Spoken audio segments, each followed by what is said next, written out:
您在多个场合，包括双边、包括多边的场合上，与习主席有过会谈。在您的眼中，习主席是一位什么样的领导人？တမန်ရှိကြီးပြတော်တော်အဲ့ဒီကိုတကယ်ကောင်းလုပ်တဲ့ခေါင်းဆောင်တောက်ပြင်ကဘာဦးလဲသူကျွန်တော်အမြင်တာ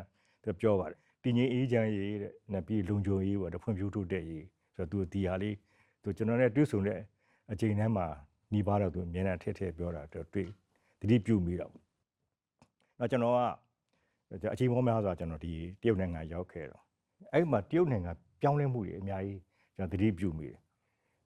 နောက်ဒေတာတိုင်းပေါ့ဒေတာတိုင်းမှာလည်းပြောင်းလဲမှုတွေရှိတယ်တရုတ်နိုင်ငံကအချိန်ဝန်းဖြစ်နေအမှန်ကြီးမားပါတယ်နောက်တစ်ခါလူဦးရေအဖြစ်လဲ1400တန်း1400ကျော်လောက်ရှိတယ်ကဘာရဲ့9ပုံ1ပုံလောက်ရှိတယ်လို့နော်ကြည့်တော့ဒီဟာကြီးကိုဒီအားလုံးတာတူကြီးမြအလုံးတိုးတက်အောင်ဆောင်ရနေတယ်ဆိုတာဒါတုံတောင်ခေါင်းဆောင်မှုနဲ့တော့မရနိုင်ဘူးဒါတော့တော်တော်ခက်ပါတယ်ဒါတရုတ်နိုင်ငံခေါင်းဆောင်ရဲ့ဒါထက်မြက်မှုလည်းကျွန်တော်တွေ့ပါတယ်ဒီတွေ့တဲ့ကျွန်တော်အမှန်တော်လည်းသဘောကျပါတယ်သူ明来总统，这一次访华是您第13次来中国，而且之前您曾经去过四川、去过黑龙江、天津，这次呢还会前往上海和杭州进行参访。所以，通过近距离的观察中国的发展实践，您如何理解中国式现代化的内涵和路径？တရုတ်နိုင်ငံတော့ခေတ်တ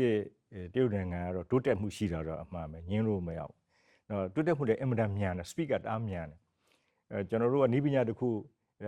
စမ်းသိပြီးတော့ထွက်လာတယ်လို့တရင်ထဲမှာတွေ့လာလို့ဒါကိုလေးလာဖို့ကြည့်လိုက်နောက်တစ်ခုထပ်ပြီးတော့ပြောင်းသွားတော့ဒီလိုတွေနောက်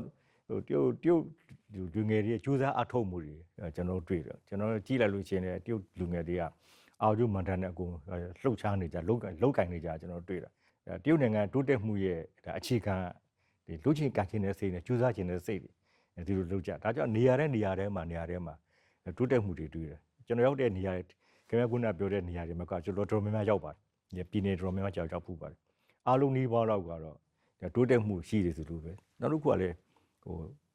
တိုးတက်မှုကလည်းမျှတတာ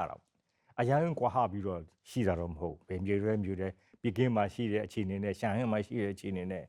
ကိုယ်စားကျွန်တော်တို့ခြုံချင်းမှာရှိတဲ့အခြေအနေနဲ့ကန်ကျိုးမှာရှိတဲ့အခြေအနေအကုန်လုံးကတိတ်မကွာကြတော့တွတ်နဲ့သူတို့တိုးတက်နေကြတယ်